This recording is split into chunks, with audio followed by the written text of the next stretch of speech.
puxada, qualquer tipo de remada, movimento, ó. Primeira coisa, você que não está sentindo as costas. Isso é normal, porque você não tem consciência corporal.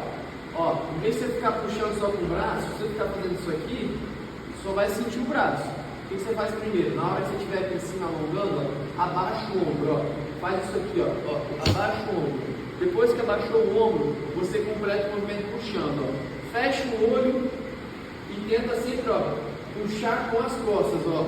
O braço ele só auxilia o movimento. Então, tira a carga, ó. Pegou, abaixou o ombro, aí sim você completa, ó, com as costas, ó. Muito mais. Mesma coisa para uma remada. Mesma coisa para uma remada. Eu tô aqui, ó. Puxar só com o braço, só vou sentir o braço, ó. Abaixei o ombro, estufei o peito, ó. Ó o ombro primeiro, fechando minhas costas, ó. Então vai. E volta.